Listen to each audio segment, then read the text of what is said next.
So in this lecture, we're going to spend some time reflecting on the relationship between the church and the state. And I want to begin with the first lines from the Fellowship of the Rings movie. The world is changed. I feel it in the water. I feel it in the earth. I smell it in the air. Much that once was is lost. These words are spoken by Galadriel, the elf queen who is lamenting the passing of the age of the elves in Middle-earth. I remember the first time I saw the movie, these words being spoken against a black screen, setting the mood of loss, but also of the potential for gain. I've always felt that this quote is very descriptive of our times, because for us, the world has changed. We all know it. We can all feel it. We have all experienced it deeply in our lives. But what has changed? We must put this question into our current context. What is that context? Well, to answer this, I want to ask a question, a perhaps peculiar question, but one that is critical, I think, for our understanding of the relationship of the church to the state as we move more deeply into the 21st century. The question is this: when are we? When are we in time? To ask this is to ask another question, prompted by the quote from the Lord of the Rings. What has changed? Because we all know that the world has changed. The givens of the past centuries are no longer givens. The church has seen the world around us change dramatically. We sense it, we feel it in the water, we smell it in the air. But what has changed? The answer is that we have lived through the end of Christendom. What once was is lost. Christendom was the Western authority structure in which church and state partnered to shape the culture. This was a combination of political, religious, and moral authority that created a cooperative arrangement between the church and the state for the establishment of order in society. There were different theological visions of how this would play out. There were different visions of whether the state had priority or the church had priority. But there was a basic agreement that this was the divine purpose of God to exercise his authority. Sometime in the 20th century, Christendom lost its hold on the Western world. And while there are still remnants of Christendom, the authority structure of Christendom is no longer the structure that guides the thinking of the Western world. We have entered into a post-Christendom world. And this world has been filled with competitors to fill the void of organizing power that has been left by the collapse of Christendom. Post-Christendom is marked by the struggle for power due to the demise of Christendom. This is something that the philosopher Nietzsche commented on already at the end of the 19th century. This struggle has come to dominate the late 20th and early 21st centuries.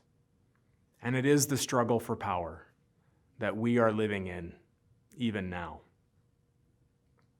In post-Christendom, the church no longer has a privileged position of authority in the culture that it once had. It is allowed to be a participant in the public square as one interest group among many, but its position is not what it was. The world is changed. The collapse of Christendom and the rise of post-Christendom creates both a challenge and an opportunity for the church. The challenge facing the church is found in her struggle to know how to respond to this change. Her struggle with the loss of power and influence in shaping the ordering arrangements of the world. This struggle has led to two reactions, both driven by the same question of finding the church's role in the world in post-Christendom. The first reaction we can call the conservative reaction. This is the desire to reassert and recapture the power that we have lost. This was viewed most clearly in the evangelical support of Donald Trump, the desire to make America great again, which for many conservatives was a promise to reestablish what has been lost to the liberal takeover of America. The second reaction is the progressive reaction. This is the desire to accommodate the church's theology in order to line up with the culture. In this view, culture is the place of God's movement, of God's revelation. And so this creates a mission for the church to endorse the cultural values and seek to declare those values to be theological. What neither of these reactions does is to take the opportunity given to us by the end of Christendom to reevaluate the church's fundamental understanding of the relationship between the church and the state. In this lecture and in the next, I want to do this, suggesting that the vision of the state in Scripture is actually quite different than the vision of the state in Christendom. And from that, suggesting a different approach to church-state relationships. So what is the state? I want to suggest that the Scriptures don't present nation-states as existing according to God's positive will. Instead, nation-states arise out of the human rebellion that takes place in Genesis 3 and are products of that rebellion. So nation-states, rather than being instruments of God's positive will, God's will for humanity, are in fact the means of organizing the world under human rule that results from humanity's striving to take sovereignty from God. Does God use the state? He does. Romans 13 makes it clear that the state bears the sword to maintain basic justice and peace. Not divine justice and peace, but the justice and peace that is needed to keep the world from spinning into chaos. But this doesn't mean that we should see the state as the bearer of God's kingdom in history. This is the Christendom error, the divinization of the state, the authorization of the state as the means of God's work, of God's mission in history. This mistaken view of the state has led to a mistaken understanding of the church's mission, and a confusion of the church's relation to the state and to the era of the old.